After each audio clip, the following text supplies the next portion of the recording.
Welcome to the Design Dash podcast, your guide to designing a life you love. Join us as we explore the keys to living the life you want without compromise.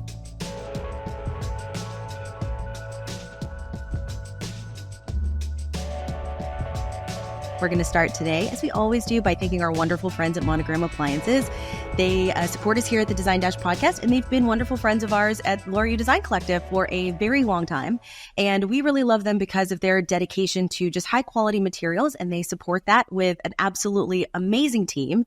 And at Design Dash, we believe that relationships and community are absolutely everything, which is why we love them. And so thank you, Monogram. And in this episode today, we're going to chat with Jennifer Phillips, who is a seasoned coach and organizational consultant. And she's passionate about fostering deep connections. So she has a rich 15-year background in marketing, operations, and leadership. And she's dedicated to creating equitable spaces through resilience, inclusion, and advocacy. Jennifer grew up in Houston's Montrose district, and she learned the value of overcoming adversity and ensuring every voice is heard. She's known for her holistic approach, navigating complex challenges with ease, and promoting well-being and effective change across borders. As Jennifer embarks on a new life chapter, her journey, I feel like, and Melissa feels like, it's going to offer invaluable lessons in living with passion and purpose and connection. And so we're going to delve into some of these experiences that have really shaped her life into a compelling advocate for change. So welcome, Jennifer. We're so happy that you're here. Hello. Hi, thanks for having me. Hi. Hi. So we're going to kick off with a question I love to start with, which is early in your career, maybe after you graduated college or you've started your first job. Were you intentional in designing a life you love? Were you giving it thought from the beginning? Yeah, I didn't really have too much of a choice. I had to have a lot of intention on getting to the next step. I think it's interesting how the intention of my life has changed. Now it's more flexible. But I was the first in my family to go to university, and my one goal was to do that. So after I kind of excelled, I went to university, I got my job, I got another job, and kind of landed in as a career person. It's like, okay, well, what do I do now? So I'm more intentional about the soft side of things in life, about the people I have around me and the spaces I'm in and create. But before, it was pretty strict intention to get out of survival mode. And so starting in survival mode, you felt like, I'm going to get my undergraduate degree because I have to. That is not what's expected of me, but it's like, to survive, I need to do that. It was that the thought process? I think so. My mother, I grew up with a single mother, and she made sure that we were always in the right district to be zoned to the right schools, and wanted us to have a different life than she had. So my hope was to do that, right? And I chose a college based on it was more practical. My choices in life were more practical and based on security and safety rather than necessarily what would bring me the most joy. So I think as I navigated my 20s and entered my 30s, though my choices are based more around joy and what is nourishing to me rather than what I have to do. So I'm kind of aging backwards, I like to say. Well, let's talk about something that you're working on right now, because you're actually taking a sabbatical. And just to be fair, I've known Jennifer for several years now. We've been friends now for almost 10 years. And Jennifer's always been so driven and so committed. And she's probably given me some of the best career advice that I've ever had. But now you're kind of taking a break. So what led up to that? What have you learned? And what would you recommend to other women who are maybe midlife and thinking that they need to do a redo or do a restart? Yeah, definitely. I mean, if I look back, I could have never imagined taking a sabbatical. It just wasn't in the realm of possibility for me. So I feel really lucky to have moved into a stage of life where I have the means, freedom, and courage to take a step back and really assess what I want in life, not what I have to have or need, but what I actually want, what's going to, again, nourish me. And so what led up to it is I moved to Canada about 5 years ago. for an intentional pivot in my career. That was my first, I guess, courageous move. And then a few setbacks happened with visa issues, the pandemic, and ultimately I was living a life based on need rather than having that pause to reassess. So February of last year, I decided to step away from a role that was no longer in alignment. I kind of outgrew the situation, and I entered a year of play, I guess, really discovering what was going to ignite me. My therapist was like, make a vision board. And I realized at that time that I never actually had a chance in life to, I guess, have big dreams. I never did those things because it was all like very practical. So that's been my last year, kind of figuring out what I want, exploring the idea of entrepreneurship, and digging more into the things that bring me joy around coaching, and connection. And yeah, so I definitely recommend it. I've seen people take gap years, in their 30s, traveling the world, and I really needed to be grounded and go into a state of profound boredom. I think we're constantly bombarded with information and things and obligations. And so taking the time to really rest and understand that rest is productive is a game changer. And like you said, I'm not alone in this, but a lot of the people that I've coached in the last year actually were burnt out. I think we've been through a lot, especially millennials. We've been through a lot, and it's just like, we need to just take a step back and assess what we really need. And if you have the privilege to do that, which I never thought I would be in a position to do, then heck yes, absolutely. Actually, that brings up a question for me because you said the word burnout. And so is that what led you to say, I need this sabbatical, this gap year? Was it just profound professional burnout that was just like the trigger? I think for me, I've always, even though I've been very driven and ambitious in life, for me, a key thing in the pandemic happened. I was laid off at a dream job. I came here for a dream job for 10 months. It was amazing. And then our clients were mostly tourism and transit. So pandemic comes around and all of the consultants needed to be laid off. And I was forced into almost a year of unemployment because of my visa issues. What happened during that year was profound self-development. I had to essentially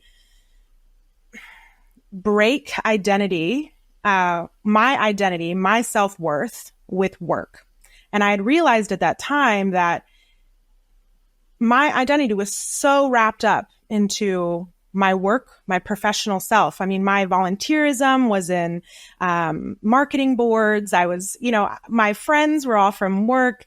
And when you're forced into a situation where you can't work, you have to really think like, what is the rest of my life about? And what do I need? So for me, I don't know if it was professional burnout, even though it sounds like I was a workaholic. I did have pretty good work-life balance.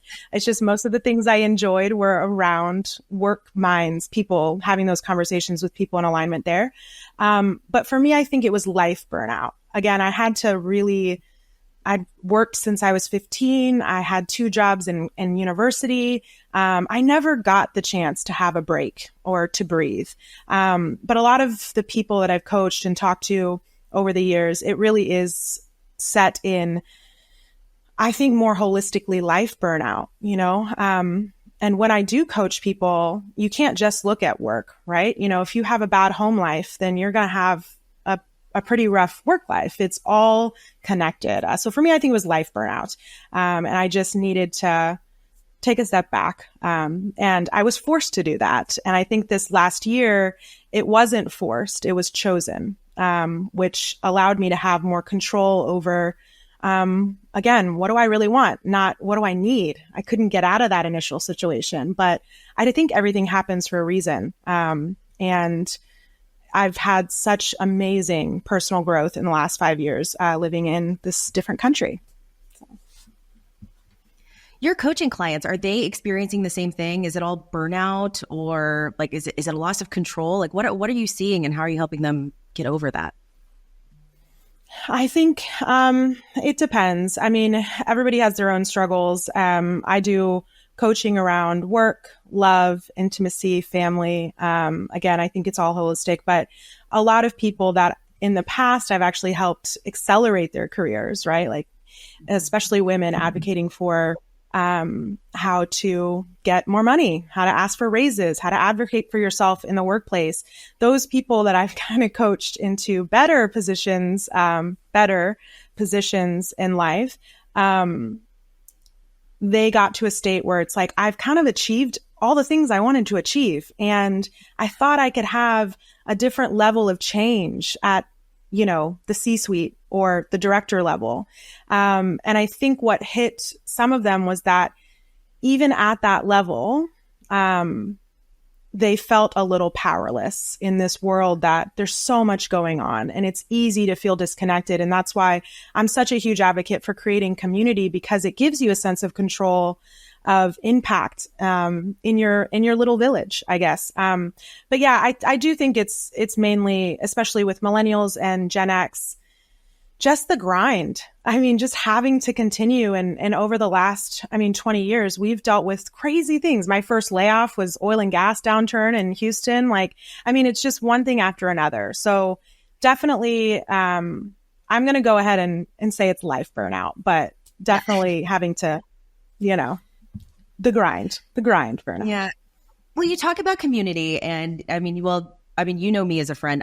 I'm terrible with maintaining contact sometimes. I'm such a hermit naturally. So, but I've realized that I get burnt out on that. Like, even though I say I'm an introvert, like my social battery is at 0, but I do feel like being around people, especially the ones that I enjoy and I love, I get to recharge that battery. And so you were telling me about something that's like the 3 minute, the 3 hour, this 3-day concept. And I think that keeping and maintaining friendships as an adult is hard. It's so hard. I mean, we're doing so much stuff. Like, it's not like you're not busy. Yeah. So, but Jennifer, you're really good at this. So I want your advice. I am. Yeah, I'd say if anything, that is my least area of growth. I have to the core, which is great. Like, know your strengths is my kind of thing. But to the core, my family has been my chosen family. I've been an extremely, extremely loyal friend my whole life. And there's a toxic side to that. So with growth and understanding your needs and expectations, you have to understand and own your own toxicity. So I had kind of an unhealthy expectation for a lot of people in my life that they were going to give me exactly what I was going to give them. The same amount of deep and intense love and care. And that's just not how everybody operates. And everybody has different priorities. My number one priority was maintaining my friendships and building that community. But I'm child free by choice. I'm a single woman. A lot of my friends are married. They have kids. And life circumstances are totally different. So as I've grown and learned a lot about myself and about others, I've had to redraw what my expectations are of people. And one concept, as Melissa mentioned, was it's 3 minute, 3 hour, 3-day, and unlimited friendships. And I love this concept because essentially it allows you to have an energy meter for yourself and for others. And so a 3-minute friend looks like maybe, my neighbor. I see her in the hallway with her dogs. I'm like, how's it going? And that's the extent of our relationship. I can ask her to watch my cat when I'm on vacation, but we're not really close friends. We're acquaintances. And then a 3-hour friend is someone you might have brunch with quarterly or twice a year. And for 3 hours, you're really immersed and connected. And a 3-day friend is someone you'd be comfortable going on a 12-hour road trip with or spending a 3-day weekend with in an Airbnb in a different city. And unlimited are those people that are more of those load-bearing friends, those anchor friends, the people that no matter what situation you're in, you're not going to feel obligated or drained to answer their phone call or to call them up and ask them for advice or to call them crying because something has gone wrong, right? Those are the people that are your close circle. But what I was doing in life was I was providing similar energy to all of those types of people.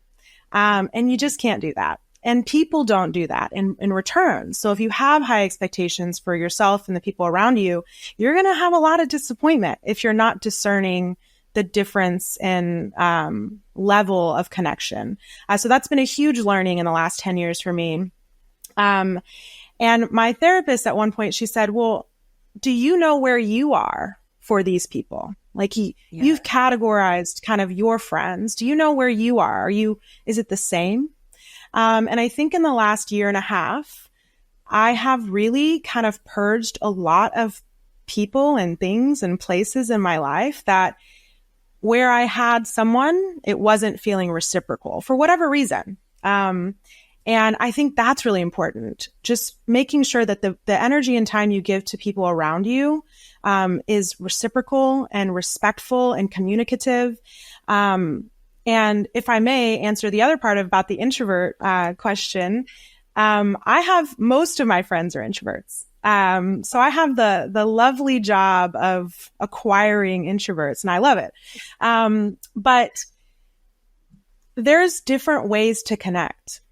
So I'll give a quick story. I have a really, really close friend, and I went through a breakup, a partner of mine a couple years ago, and I didn't feel comfortable calling her. And I view her as one of my best friends, but I live in Canada and she lives in Houston. And I woke up one morning and I messaged her, and I said, I don't feel really connected to you, and I don't want to lose you as a friend. I think of you as one of my closest friends. I think you're amazing, but I don't feel connected to you. I share a lot of myself online, my personal life. So a lot of people feel connected to me, but I didn't really know what was going on in her life. And I didn't feel comfortable sharing something very deep in my life. I said, I know that FaceTime drains you. I know that certain types of giving energy drains you and you have so much going on, but can we figure out what this looks like if you want me in your life? Like, I was also confirming, like, am I also, as important to you as you are to me? And this is where good friendship and good connection, the difference between those two things is when you say something like that to someone who should be in your life, they jump on it. They want to problem solve. They want to keep you. So her immediate reaction was, let's figure it out. I know I get drained and I have so much going on, but I really want you in my life. So let's schedule something. I'll send you memes more, like sending someone a little meme that made you think of them. Like that is the lowest effort, but also it's has extremely high impact, right? So there's small moments of connection. And I think Gottman's talks about bids for connection. When you do something like that, when someone sends you a meme, like it may seem silly, but like it or, engage. Those things are important. So there's so many different ways to connect with people. On the reverse, I've had conversations about what my needs were with people. And I've been told my expectations are too high or that it's not realistic. And I had to do a lot of growth to be able to say, if I'm too much, go find less, because we're not in alignment, honey. I need more. And if you're not willing to give me more, that's fine. And it's learning to let go. It's learning to let go in a loving way, to honor the relationship that you've had, the reason, season, lifetime. But know that some people just aren't supposed to continue in your life, and you have to advocate for yourself and what you need. And that's totally fine. And so Melissa, actually, we talked about this before we jumped on to the podcast, and she mentioned that you have a philosophy around just that, let be and let go.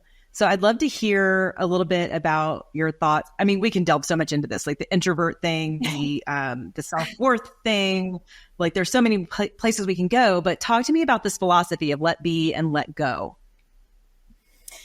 Right. So I would consider myself a driver. I was always the planner. I was making things happen, was getting things done. This was part of my work identity, my personal identity. And if we go back to burnout, that's tiring, being the driver. So at one point in my life, I was like, well, what happens if I just take a step back, again, let things be, who is going to reach out to me? Who's going to want to chat with me? Who's going to want to plan something? Who's going to want to show up for me? I think a lot of people with the fixer mindset, again, levels of toxicity, you don't allow people to show up for you.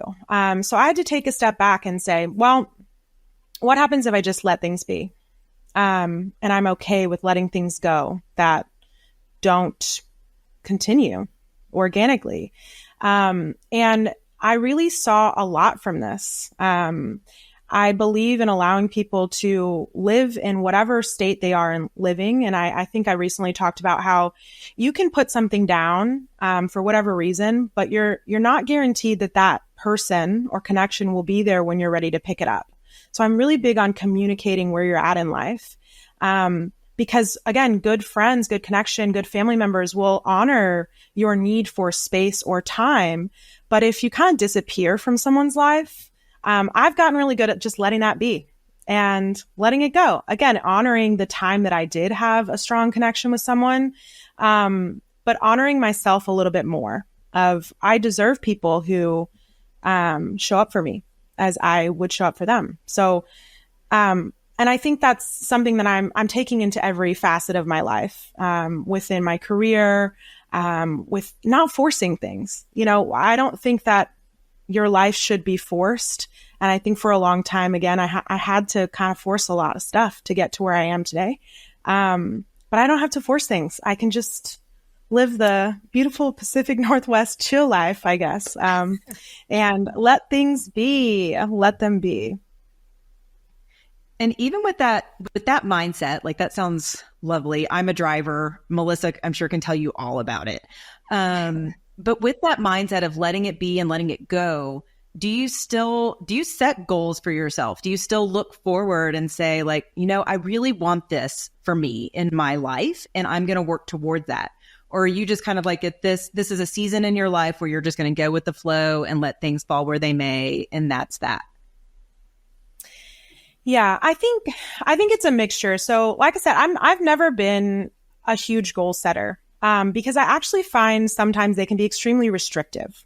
When you set a goal, so it's kind of like I worked in marketing and advertising agencies for a long time, right? A client will come to you and they'll say, you know, we need a website. That's what we need. It's like, do you though? Do you need a website, or do you need a brand purpose, or do you need collateral for this event, or do you need to work on your internal teams?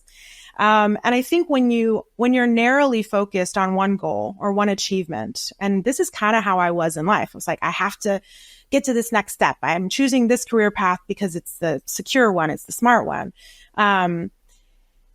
It's kind of restrictive. And had someone told me that I'd be living in Canada, I would have laughed. It wasn't on the radar. But I knew that I wanted a different type of alignment in my life. So I think how I look at it is move toward things that make you feel good. Move toward things that bring you energy without expectation. So just because you should do something, who's shoulding? Like, I have, my therapist always says, stop shoulding on yourself. You are the main character of your life. There's no should. There's no requirement. We make up everything in life. It's all lies. So just go toward what brings you energy. And I think that goes back to thinking of there's no wrong choice. You make a choice, you feel it out. You're like, you know what? This actually isn't what I want right now. For example, right now, I know that Vancouver is no longer in alignment with what I need. It's been so nourishing and impactful for the last 5 years, but it's not in alignment for what I need next. And I was thinking about where I want to go. And I reverted to thinking about Europe. But I had to, again, take a step back and say, why? Why do you want to go to Europe right now? And it wasn't that I wanted to go to Europe. It's that old me wanted to go to Europe. So I wanted to achieve that goal that I set for myself. And so that goal was restricting me. And I said, actually, right now, I don't want to go through a huge cultural shift and possibly have to learn a language and, you know, whatever. My focus is finding and building a different type of community than I have here. Where can I find that? And so I'm focusing currently on Washington, D.C., but that wasn't in my realm. So when I allowed myself to breathe and think about what actually is my body telling me, that gave me more flexibility and purpose and drive toward the thing that I actually needed, not the thing that I thought I needed. And I see this a lot in my coaching clients as well. I mean, I always say I've gotten a lot of people married and a lot of people divorced. It's one of my favorite things. My first assisted breakup was seventh grade. Lake Plummer, if you're out there, I did it well, I think. But I had someone and it was very clear that this relationship, this marriage was draining every ounce of her energy. And she had just turned into a shell of a human that I couldn't recognize. And we talked a lot. And I asked her, I said, it feels like you know that this is the right answer to leave this marriage. What is holding you back? And she said, well, what other people will think, I got into the marriage pretty quickly. We've only been married for 6 months. Other people are going to look at me like a failure. And it's like, it's going to be a 24-hour news cycle. You have to live with your choices for the rest of your life. Not your family, not their family, not your friends. You have to live with the choices that you make. So you better make sure that they feel good to you. And it's kind of like a light went off. And I tell you that woman, she was out of that marriage in 3 months. So I think you have to. I love that idea, that 20-hour news cycle idea. I like that. If you play it forward, what does it really matter? What does it matter? Nobody's thinking about you. Us. Yeah. Right. Nobody is thinking about us as much as we think they're thinking about us. Period. I like that question. That perspective of a 24-hour news cycle with decision making. I think that's really smart. Yeah, I love that. Melissa, I know you have so many things that we need to talk about, but we're running short on time. We're nearing time. Yeah. What's the biggest thing? Just one thing. And so Jennifer, you're good with being direct. You're good with being blunt. You're good with telling people what they need to hear. But I think that sometimes as women, we do that. We are the fixers and the caregivers, whether or not we have children. We want to take, we just have this natural inclination to take care of other people. How do you get comfortable with having those uncomfortable conversations? How are you so good at being so direct when you need to be? Well, I have to honor, we talk about nature versus nurture. I came out of the womb pretty direct, for better or for worse. So I do believe it's one of my superpowers. However, it's something that was not really accepted societally, especially as being a woman. Who is this sassy woman who knows exactly what she wants and she asks for it? It's not well received by society all the time. So I had to do a lot of work on tone and how I come across, intention versus impact.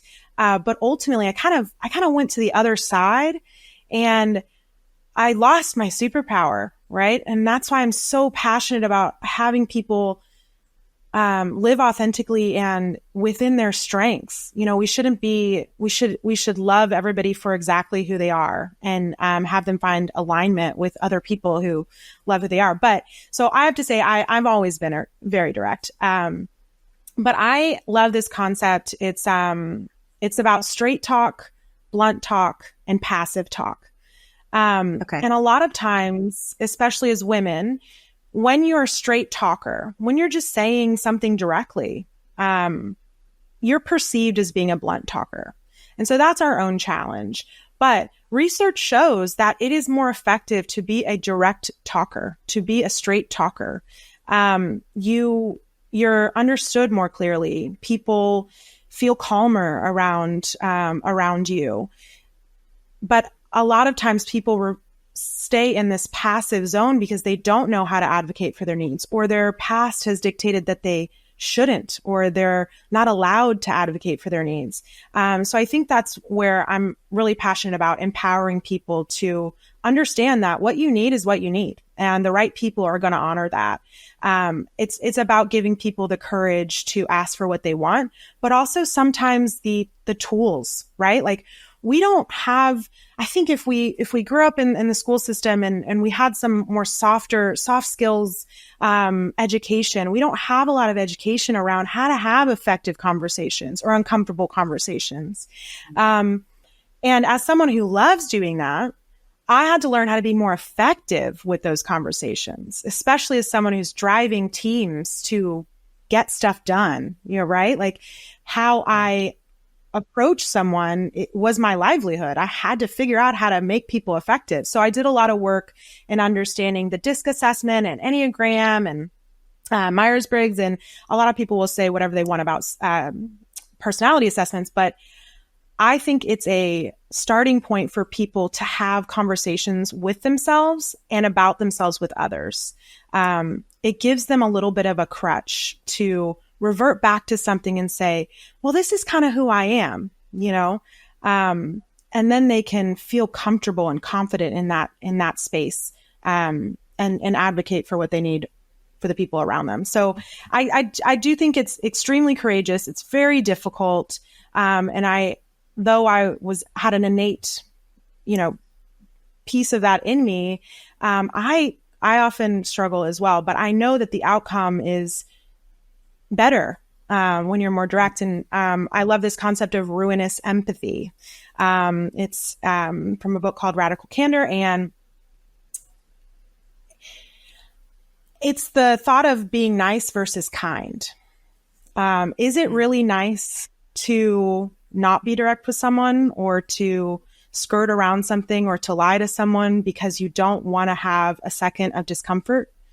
I don't think that's very nice. I think it's more kind to tell people how you actually feel about something, rather than lead them on or misdirect them or avoid. I think avoidance can actually be pretty detrimental to relationships, to work, and to yourself. So ultimately, I think it's just a positive. It's a positive to just state what you want clearly, and ask for what you need, and see who can show up. And and always assume positive intent. That's what I always try to say if I'm having a difficult conversation. Just know this is coming from a good place, and then the direct bluntness sometimes that. But that's a great place to end it. Like, that's really good advice. I know. I think we're going to have you back, and we're going to have a entire podcast conversation about nothing but radical candor and direct conversation, because you may come out of the womb with some of that like innate skill, but I do think it can be learned and practiced, and has to absolutely. It has to be. And okay, we're scheduling this, Jennifer. You're coming back. It's a huge topic. I could talk for hours about it, and I have. But yes, it's absolutely learned.